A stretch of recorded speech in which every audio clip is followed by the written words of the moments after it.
আজকের সিনেমাতে দেখানো হয়েছে তিনটা বাচ্চা সময়ের এমন এক ফাঁদে পড়ে যায় যেখানে তারা ছাড়া আর কেউ ছিল না। পৃথিবী যেন হঠাৎ থমকে গিয়েছিল। শুধুমাত্র ওই তিনজন ছাড়া বাকি সব কিছু স্থির হয়ে গিয়েছিল। পরবর্তীতে তাদের সাথে কি হয়েছিল আর সেই রহস্যময় সময়ের ধাঁধা থেকে তারা বের হতে পেরেছিল কি না তাই জানবো আজ। গল্পের শুরুতেই আমরা একটা ছোট্ট মেয়েকে দেখতে পাই। মেয়েটার নাম হলো সুরিন। এই মুহূর্তে তার সামনে বসে আছেন একজন সাইকিয়াট্রিস্ট। সুরিন ডক্টরকে বলেন, এই সব কিছু ক্যামেরায় রেকর্ড করা কি খুবই দরকার? সাইকিয়াট্রিস্ট বলেন, হ্যাঁ। এরপর সুরিন তার গল্প বলা শুরু করে। সে বলে, আমি আমার মায়ের সাথে একাই থাকতাম, কিন্তু যখন আমি 4th গ্রেডে পড়তাম তখন আমার মা আবারও বিয়ে করেন। কিন্তু বিয়ের কিছুদিন পরেই আমার মা মারা যায়। এরপর আমাকে আমার সৎ বাবার সঙ্গে থাকতে হয়। আর যখন আমি 6th গ্রেডে উঠি তখন আমার সৎ বাবার চাকরির কারণে আমাদের এই শহরে চলে আসতে হয়েছিল। তো আসলে সুরিনের জীবনের সবচেয়ে বড় জিনিস হলো তার একাকিত্ব। সে কারোর সঙ্গে বেশি কথা বলে না, সবসময় যেন নিজের ভেতরে হারিয়ে থাকে। আসলে তার নিজের একটা আলাদা দুনিয়া আছে।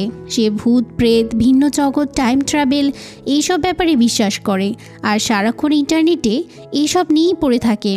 একদিন যখন সে স্কুল থেকে বাসায় ফিরছিল তখন সে একটা ছেলেকে দেখতে পায়। ছেলেটার নাম হলো শাং। দুজনেই একই স্কুলে পড়তো। তখন শাং সুরিনকে লক্ষ্য করে বলে, তোমার জুতোর লেস খোলা। এরপর সুরিন নিজের জুতো বেঁধে ফেলে। এই শাং ছেলেটা একটা অনাথ আশ্রমের বাইরে দাঁড়ানো ছিল। সুরিন তাকে জিজ্ঞেস করে, তুমি কি এই অনাথ আশ্রমেই থাকো? কিন্তু শাং তার প্রশ্নের কোনো উত্তর দেয় না। আসলে সে সত্যিই অনাথ। তো পরদিন যখন তারা স্কুলে যায় তখন স্কুলে ঘোষণা দেওয়া হচ্ছিল যে কাছাকাছি যে টানেলের কাজ চলছিল সেখানে একটা বিস্ফোরণ হয়েছে। এরপর থেকে সেখানে নাকি অদ্ভুত অদ্ভুত ঘটনা ঘটছে। এই কারণে সবাইকে নির্দেশ দেওয়া হয় যেন সেই টানেলের আশেপাশে কেউ না যায়। এরপর যখন সুরিন নিজের ক্লাসের মধ্যে গিয়ে দেখতে পায় সেখানে শাং নামে সেই ছেলেটা তার ক্লাসমেটদের সাথে বসে গল্প করছে। শাং সবাইকে বোঝাচ্ছিল কিভাবে সে আউট অফ বডি এক্সপিরিয়েন্স করেছিল, মানে কিভাবে সে নিজের আত্মাকে শরীরের বাইরে এনে একটা এক্সপেরিমেন্ট করেছে। সুরিনকে সবাই দেখতে পেয়ে বলে, তোমার লেখা গল্প পড়ার পরেই শাং এই এক্সপেরিমেন্ট করেছে। আসলে সুরিন ক্লাসের ফাঁকে কম্পিউটারে নিজের মতো করে কিছু গল্প লিখত। ওরা সেগুলোই এতক্ষণ পড়েছিল। সুরিন তাদের বলে, এমন নির্বোধের মতো কথা বলো না, কারণ এমন আবার হয় নাকি? ওই গল্প আমি নিজেই বানিয়ে লিখেছি। এরপর সুরিন রেগে সেখান থেকে চলে যায়। পরে যখন সে বাসায় ফিরছিল তার পেছনে পেছনে শাং যাচ্ছিল। সুরিন তাকে জিজ্ঞেস করে, তুমি কি আমাকে ফলো করছো? কিন্তু কিছুক্ষণের মধ্যেই দুজনে ভালো বন্ধু হয়ে যায়, কারণ ওদের দুজনেরই বাবা মা ছিল না। একদিন ওরা দুজন মিলে সুরিনের সেই গল্পটা প্র্যাকটিস করে, অর্থাৎ আউট অফ বডির এক্সপেরিমেন্ট, মানে আত্মাকে শরীর থেকে আলাদা করে নেওয়া। এভাবে ধীরে ধীরে ওদের মধ্যে খুব ভালো বন্ধুত্ব গড়ে ওঠে। মাঝে মধ্যেই ওরা জঙ্গলের একটা পরিত্যক্ত বাড়িতে গিয়ে আউট অফ বডির প্র্যাকটিস করতো। একদিন শাং সুরিনকে বলে, আমি তোমার পুরো ব্লগটা পড়েছি, তাতে ভূতের ব্যাপারেও লেখা ছিল, মানে কিভাবে ভূতকে ডাকা যায়। চলো আমরা দুজন সেই প্রসেসটা ট্রাই করি। ভূত ডাকার সম্পূর্ণ প্রস্তুতি নেওয়া হয়ে গেলে ওরা নিজেদের মনের কথা একটা ডায়েরিতে লিখে রাখে। তবে সেই ভাষা ওরা দুজন ছাড়া আর কেউ বুঝতে পারবে না। সুরিন লিখেছে তার মায়ের ব্যাপারে। অন্যদিকে শাং কাগজে লিখেছিল, আমি যেন 30 বছর বয়সে 6 ফুট লম্বা হই আর আমার কাছে $10 মিলিয়ন থাকে। সুরিন শাংয়ের এই লেখা পড়ে অনেক হাসে। হয়তো বহুদিন পর সুরিন এইভাবে হেসেছিল সেদিন। এরপর একদিন শাং সুরিনকে একটা পুরনো কাঠের বাড়ি দেখাতে নিয়ে যায়। সেখানে সুরিন শাংকে জানায় যে সেই যেই লোকটার সঙ্গে থাকে সে আসলে তার সৎ বাবা। তার নিজের বাবা মা অনেক আগেই মারা গিয়েছে। অন্যদিকে শাংকে তার বাবা একদিন অনাথ আশ্রমের বাইরে রেখে গিয়েছিল। সেই থেকে শাং অনাথ আশ্রমেই বড় হয়েছে। এখানেই এই দুজনের মধ্যে একটা মিল পাওয়া যায়। দুজনেরই নিজের বলে রক্তের কেউ ছিল না। হয়তো সেই কারণেই ওদের দুজনের মধ্যে বন্ধুত্ব আরও গভীর হয়ে ওঠে। এইসব কথার মধ্যেই সুরিন শাংকে জিজ্ঞেস করে, তুমি আমাকে পছন্দ করো? শাং উত্তরে হ্যাঁ জানিয়ে দেয়। তারপর দুজন একসাথে সেখান থেকে বেরিয়ে আসে। পরের দিন শাং তার বন্ধুদের সঙ্গে কনস্ট্রাকশন সাইটে যাচ্ছিল। সুরিন ওদের দেখতে পেয়ে ওদের সাথে যেতে চায়, কিন্তু শাং তাকে প্রথমে নিতে চাচ্ছিল না, কারণ সুরিনের বাবা এই কনস্ট্রাকশন সাইটেই কাজ করেন। আর স্কুল থেকেও বলা হয়েছিল কেউ যেন ওই সাইটে না যায়, কারণ ওখানে কিছুদিন আগেই একটা ব্লাস্ট হয়েছিল। কিন্তু শাং আর তার 3 জন বন্ধু সেই জায়গায় আসলে কি হয়েছে তা দেখতে যাচ্ছে। এদিকে সুরিনের জোড়াজুড়িতে ফাইনালি ওকে সাথে নিতেই হয়, কিন্তু সাংয়ের একজন বন্ধু সেখানে যেতে ভীষণ ভয় পাচ্ছিল, তাই পথের মাঝখান থেকে সে বাড়ি ফিরে যায়। আর বাকি 4 জন কনস্ট্রাকশন সাইটে পৌঁছে যায়। সেখানে এখন টানেল খোঁড়ার কাজ চলছে, কিন্তু ওখানে গিয়ে অনেক সময় অপেক্ষা করার পরেও ওদের চোখে বিশেষ কিছুই পড়ে না। আসলে ওরা সবাই জঙ্গলের রাস্তা দিয়ে গিয়েছিল, আর তখনই ওরা জঙ্গলের মধ্যে একটা ছোট্ট টানেল দেখতে পায়। ওরা ঠিক করে সবাই মিলে টানেলের ভেতরে যাবে। যখন ওরা টানেলের ভেতরে যায় তখন সেখানে পানির নিচে একটা চকচকে বস্তু দেখা যাচ্ছিল। অদ্ভুত ওই বস্তুটা দেখতে অনেকটা ডিমের মতো, এমনকি সেই জিনিসটার আলো পুরো টানেলটাকে আলোকিত করে রেখেছে। ওদের মনে হয় হয়তো এই জিনিসটা মহাকাশ থেকে এসে পড়েছে। এরপর কৌতূহলবশত সাং পানিতে ঝাঁপিয়ে পড়ে সেই চকচকে জিনিসটা তুলে আনে, কিন্তু যেইমাত্র সে ওই ডিমের মতো চকচকে জিনিসটা পানির বাইরে আনে সেটা জ্বলে উঠে তারপর ধীরে ধীরে নিভে যায়। এরপর সেই ডিমের মতো জিনিসটা নিয়ে ওরা গুহা থেকে বাইরে বেরিয়ে আসে আর দেখে সেই ডিমের মতো বস্তুটা পুরোপুরি পাথরের মতো শক্ত হয়ে গেছে। তাদের সঙ্গে থাকা টাইসিক নামের একটা ছেলে বলে হতে পারে এটা কোনো গবলিনের ডিম। সে আরও বলে আমার দাদু বলেছিলেন পূর্ণিমা রাতে পাহাড়ে একটা গুহার মুখ আপনা আপনি খুলে যায়, সেখানে এই রকম ডিম পাওয়া যায়। সবাই বলে এই ডিম নাকি সময় থামিয়ে দিতে পারে।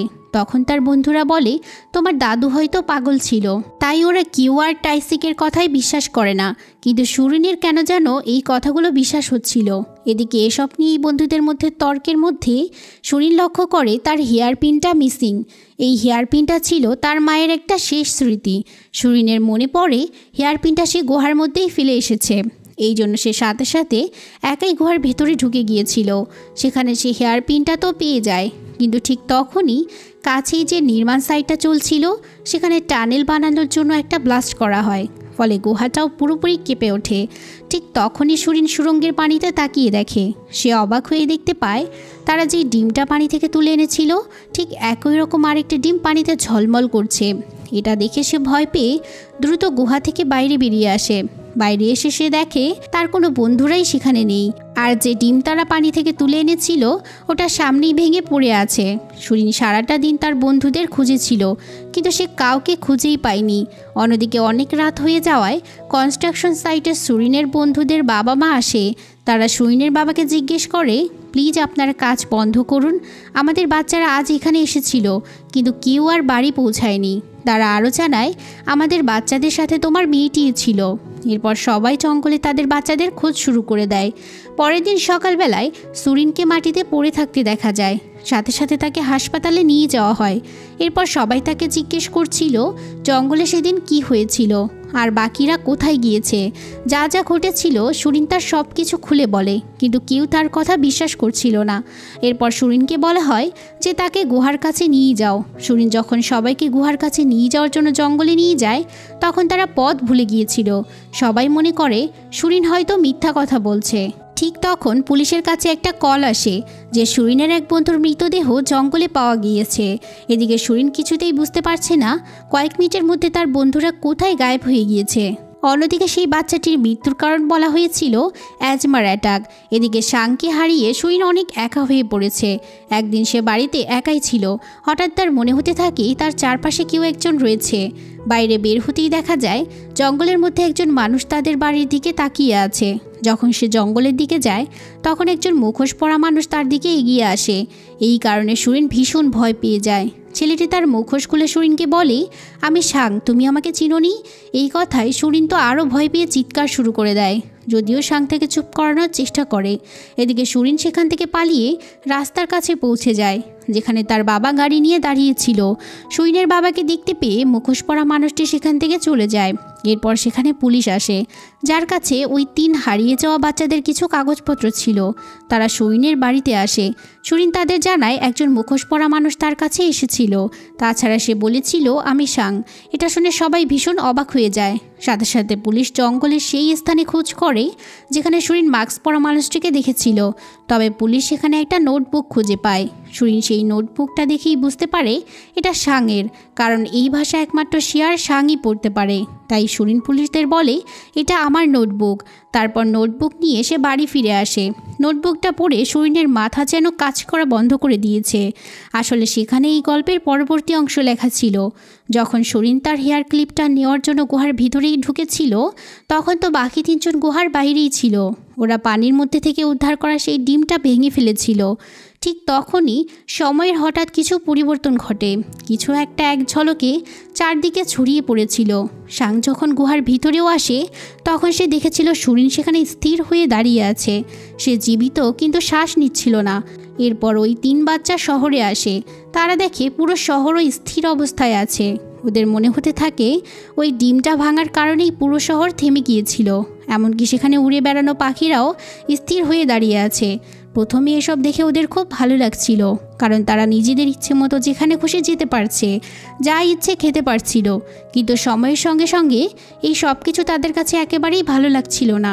যদি তারা কিছু নিয়ে বাতাসে ছুঁড়ে দেয় সেটাও হাওয়ায় আটকে থাকতো। গাড়ি চালানো যায় না, পানিতে নৌকা চালানো যায় না। এদিকে ওদের বুক নামে যে ছেলেটা ছিল ওর আবার অ্যাজমার সমস্যা ছিল। সবসময় তার কাছে সে ইনহেলার রাখতো, কিন্তু অনেক দিন কেটে যাওয়ায় তার ইনহেলার শেষ হয়ে যায়, যার কারণে বাচ্চা ছেলেটির মৃত্যু হয়ে গিয়েছিল। আর সেই বাচ্চাটির মৃতদেহই পুলিশ খুঁজে পেয়েছিল। এদিকে ধীরে ধীরে সময় পার হয়ে বাকি 2 জন এই দুনিয়ায় অনেক বড় হয়ে ওঠে। ওরা হিসাব করে বুঝতে পারে 5 বছরেরও বেশি সময় কেটে গিয়েছে। যখন তারা এই সময়ের বেড়াজালে আটকে গিয়েছিল তখন তাদের বয়স 14 বছর ছিল, অর্থাৎ এখন প্রায় 20 বছর বয়সের হয়ে গেছে তারা। সাং আর তার বন্ধু ছাড়া পৃথিবীতে যেন কেউ নেই। এভাবে আর কতদিন? সাংয়ের বন্ধু পুরোপুরি ডিপ্রেশনে পড়ে গিয়েছিল। হয়তো সে বুঝে গিয়েছিল যে তারা সময়ের এই বিভ্রম থেকে কখনো মুক্তিই পাবে না। নিজেকে সে আরও বেশি নিঃসঙ্গ মনে করছিল, কিন্তু সাং এখনও বিশ্বাস করে কোনো না কোনো দিন সে অবশ্যই এই বেড়াজাল থেকে বের হতে পারবে। এভাবেই একদিন সাং মাটিতে শুয়ে শুয়ে আকাশ দেখছিল। হঠাৎ সে চাঁদের পরিবর্তন লক্ষ্য করে, কারণ চাঁদ সূর্য সব কিছুই এতদিন স্থির হয়েছিল। সাং খুশিতে তখনই তার বন্ধুকে এই কথাটা বলার জন্য যায়, কিন্তু পুরো আইল্যান্ড ঘুরে খোঁজার পরেও সে তার বন্ধুকে খুঁজে পায় না। কয়েকদিন পর যখন সে সমুদ্রের ধারে যায় সেখানে তার বন্ধুর জামা কাপড় সে দেখতে পায়। সাং বুঝতে পারে যে তার বন্ধু এখান থেকে পানিতে ঝাঁপ দিয়ে আত্মহত্যা করেছে। এই ঘটনার পর সাং যেন আরও নিঃসঙ্গ হতে থাকে। সে নিজেই নিজেকে বলতে থাকে, সত্যিই কোনো কিছু বদলায়নি, এটা আমার ভুল ছিল। যা কিছু ঘটেছে তার জন্য আমিই দায়ী, কারণ আমি যে সেই ডিম ভেঙেছিলাম। এরপর সে নিজের জীবন শেষ করার জন্য পাথর থেকে পানিতে ঝাঁপ দেয়। পানির নিচে নামার পর সে তার বন্ধুর মৃতদেহ দেখতে পায়। ঠিক তখনই পানির মধ্যে স্থির মাছগুলো পুরোপুরি সচল হয়ে ওঠে। ধীরে ধীরে সেগুলো কাঁপতে শুরু করে। পরবর্তী সিনে দেখা যায় যে সাং এখন সমুদ্রের পাড়ে দাঁড়িয়ে আছে। সময় আবার আগের মতো চলতে শুরু করেছে, অর্থাৎ সে আবার তার নিজের জগতে ফিরে এসেছে। যদিও সে যে থেমে যাওয়া জগতে ছিল সেখানে অনেক বছর পেরিয়ে গেছে। সে এখন অনেক বড় একজন যুবক হয়ে উঠেছে, কিন্তু এই জগৎ এখনও সেই সময়ই রয়েছে যেখানে তার ছোট্ট বান্ধবী সুরিন এখনও ছোটই রয়েছে। অর্থাৎ ঠিক যেই সময়ে সময় চলা বন্ধ হয়ে গিয়েছিল ঠিক সেখান থেকেই আবার সময় শুরু হয়েছে। তবে সাংয়ের কাছে কেটে গিয়েছে 10 বছরেরও বেশি সময়। পুরো নোটবুকটা পড়ে সুরিন এবার সবটা বুঝতে পারে। সে পুলিশের কাছে বলে যে আমি যা তোমাদের বলেছিলাম সবই সত্য ছিল। এরপর সুরিন তাদেরকে সেই বাড়িতে নিয়ে যায় যেখানে শৈশবে সুরিন আর সাং অনেক সময় কাটিয়েছে। কারণ নোটবুকটা পড়ার পর সে বুঝতে পেরেছে সাং এখন সেই বাড়িতেই রয়েছে। তবে এখন সে অনেক বড় হয়ে গেছে, যদিও সুরিন এখনও অনেক ছোট। সুরিন সাংকে গিয়ে বলে আমি তোমার নোটবুকটা সম্পূর্ণ পড়েছি। তারপর দুজনে অনেক গল্প করে। সুরিন জানায় কেউ তার কথা বিশ্বাস করছে না। এরপর সুরিন সাংয়ের জন্য কিছু খাবার নিয়ে আসে। সাং খাবারটা বাতাসে ছেড়ে দেয়। সে মনে করেছিল হয়তো এটা আগের মতো বাতাসেই আটকে থাকবে, কিন্তু খাবারটা নিচে পড়ে যায়। আসলে এত বছর সেই জগতে থাকার পর সাং সেখানে অভ্যস্ত হয়ে গিয়েছিল। অন্যদিকে দেখা যায় পুলিশের সিসিটিভি ক্যামেরার ফুটেজে সাংয়ের একটা ভিডিও পাওয়া গিয়েছে। এরপর থেকে পুলিশ তার উপর সন্দেহ করতে শুরু করে। এদিকে সুরিন চাচ্ছে পুলিশকে সব কিছু বুঝিয়ে বলতে। এমনকি সে তার স্কুলের এক বন্ধুকেও বলার চেষ্টা করে যে আবার সাংয়ের অনেক ভালো বন্ধু ছিল, কিন্তু সেও বিশ্বাস করে না। এমনকি ছেলেটা রেগে গিয়ে নোটবুকটা পানিতে ফেলে দেয়। অন্যদিকে শহরে সাংয়ের নামে পোস্টার ছড়িয়ে পড়েছে যেখানে তার বিরুদ্ধে 3 শিশু অপহরণের অভিযোগ আনা হয়েছে। যে কেউ সাংয়ের বিষয়ে তথ্য দিবে তাকে 30,000 টাকা পুরস্কার দেওয়া হবে। অন্যদিকে সুরিন যেই ছেলেটাকে এইসব গল্প শুনিয়েছিল সে তার বাবা মাকে সব কিছু বলে দিয়েছিল। তাছাড়া গায়েব হয়ে যাওয়া বাচ্চাদের বাবা মাও সেখানে এসেছিল। সবাই মনে করছে সুরিনের বাবা যে সুড়ঙ্গ খোঁড়ার কাজ করে সেখানে একটা বিস্ফোরণ হয়েছিল, কিন্তু সেই বিস্ফোরণে সেদিন কি হয়েছিল তা কেউ জানতো না। তাই সবাই মনে করছে হয়তো সেই বিস্ফোরণের কারণেই তাদের বাচ্চাদের কিছু একটা হয়েছে। সত্যিটা বলার জন্য তারা সুইনের বাবাকে অনেক জোর করতে থাকে। কথায় কথায় সবার মধ্যে ঝামেলা শুরু হয়ে যায়। অন্যদিকে সুরিন তখন সাংয়ের অনাথ আশ্রমে গিয়ে সেখানে প্রিন্সিপালকে সব কিছু বোঝানোর চেষ্টা করছিল। তখনই সুরিনের বাবা এসে তাকে জোর করে সেখান থেকে নিয়ে যায়। সেখানে তখন সাংও ছিল। সাংও তার প্রিন্সিপালকে সব ঘটনা খুলে বলে, কিন্তু তাও কেউ তার কথা বিশ্বাস করে না। অন্যদিকে সুরিনের বাবা তার ফোনটা কেড়ে নিয়ে সুরিনকে ঘরের মধ্যে আটকে রেখেছিল। সে সুরিনের ফোন চেক করে দেখতে পায় সেখানে সাং আর সুরিনের অনেক ছবি রয়েছে। সুরিনের বাবার এবার সন্দেহ হতে থাকে সত্যি হয়তো সাং বাকি বাচ্চাদের কিডন্যাপ করেছে। আরও তথ্য জানার জন্য সে বাড়ি ফিরে আসলে দেখে সুরিন বাড়িতে নেই। অন্যদিকে আমরা সুরিন আর সাংকে সেই পাহাড়ের চূড়ার উপরে দেখতে পাই। সাং বলতে থাকে তার বন্ধু টাইসিনের দাদার বলা সেই অদ্ভুত ডিমের কথা তাকে টাইসিন বলেছিল। এই ডিমের ব্যাপারে টাইসিনের দাদা কিভাবে জানলো? তখন সাংয়ের মনে পড়ে যায় টাইসিনের দাদার এক বন্ধু অনেক বছর আগে হারিয়ে গিয়েছিল। তখন সবাই বলেছিল যে গবলিনের ডিমের কারণেই সে হারিয়ে গিয়েছিল। সুরিন বলে এর মানে হলো গবলিনের ডিম অনেক আগে থেকেই ছিল। সুরিনের তখন মনে পড়ে সে সুরঙ্গের মধ্যে হেয়ার ক্লিপ আনতে গিয়ে আরও একটা ডিম দেখেছিল। তাই এখন একমাত্র ওই ডিমটা দেখিয়েই তারা পুলিশও বাকি সবাইকে বিশ্বাস করাতে পারবে যে সত্যি সময় 10 বছরের জন্য স্থির হয়ে গিয়েছিল। সুরিন চায় ডিমটা ভেঙে দিয়ে তাদের সবাইকে সেই সময়ের বেড়াজালে পৌঁছে দিতে, কিন্তু সাং এটা করতে চায় না, কারণ সে তার বন্ধুদের নিজের চোখে সেই সময়ের মধ্যে মারা যেতে দেখেছে। সে বলে আমরা দুজন এখান থেকে অনেক দূরে চলে যাব, যেখানে কেউ আমাদের চিনবে না। এরপর তারা সেই কাঠের ভাঙা বাড়িটাতে যায় নিজেদের কিছু প্রয়োজনীয় জিনিস নেওয়ার জন্য। কিন্তু হঠাৎ তখনই সুরিনের বাবা সেখানে এসে সাংয়ের মাথায় একটা বাড়ি মেরে তাকে আহত করে ফেলে। এরপর দুজনের মধ্যে কিছুক্ষণ মারামারি হওয়ার পর সাং সুরিনকে নিয়ে সেখান থেকে চলে যায়। কিছুক্ষণ পরে পুলিশ এসে সেখানে কাউকে খুঁজেই পায় না। সুরিনের বাবা তখন পুলিশকে সুরিনের মোবাইলটা দেয়, যাতে সাংয়ের ছবি ছিল।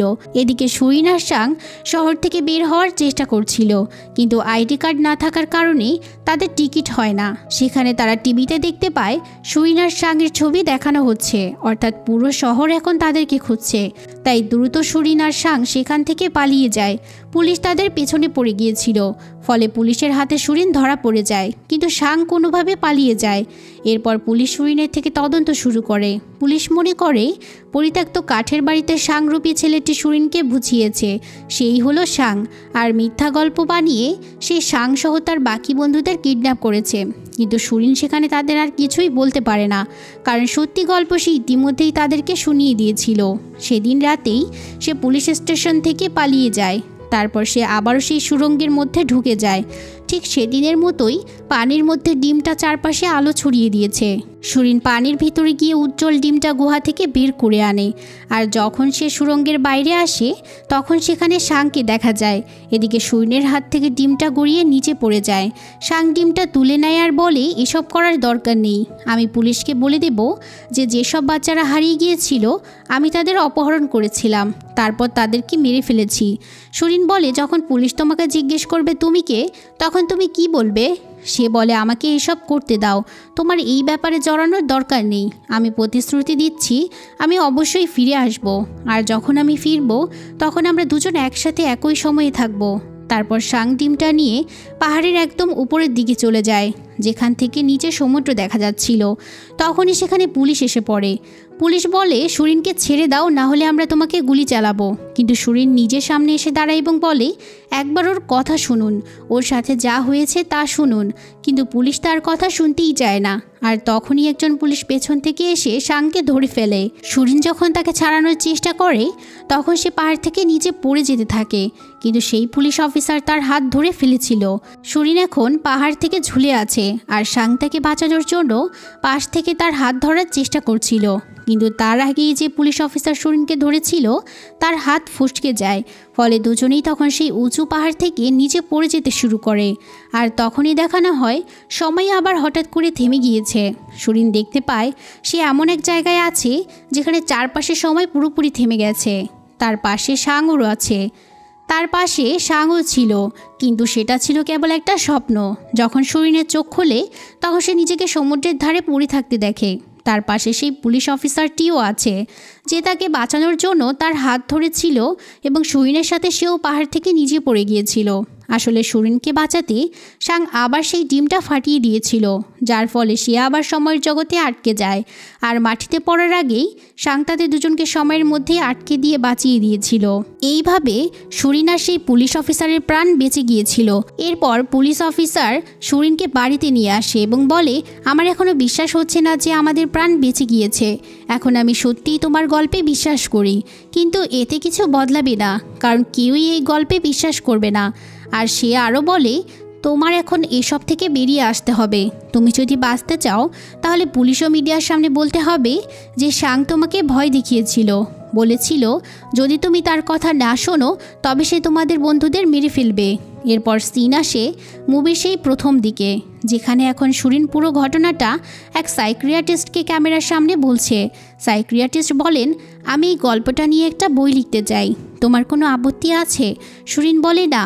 তারপর সুরিন তাকে একটা কাগজ দিয়ে দেয় যাতে কিছু লেখা ছিল সেই বিশেষ ভাষায়, যেই ভাষা শুধু সুরিন আর সাংই জানত।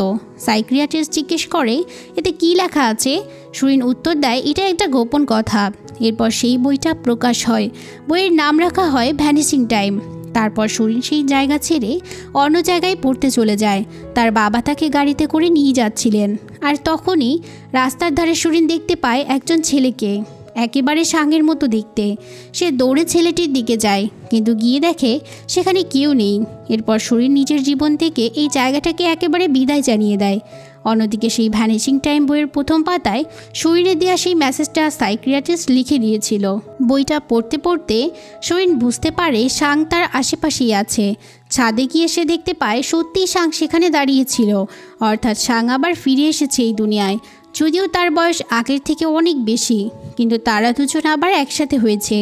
সুরিনের মুখে তখন পরিপূর্ণ এক শান্তি আর আনন্দ। এভাবেই শেষ হয় এই অসাধারণ গল্পটি। আশা করি আজকের এই গল্পটি আপনাদের ভালো লেগেছে। তো দেখা হবে আবারও পরবর্তী গল্পে। সে পর্যন্ত আল্লাহ হাফেজ।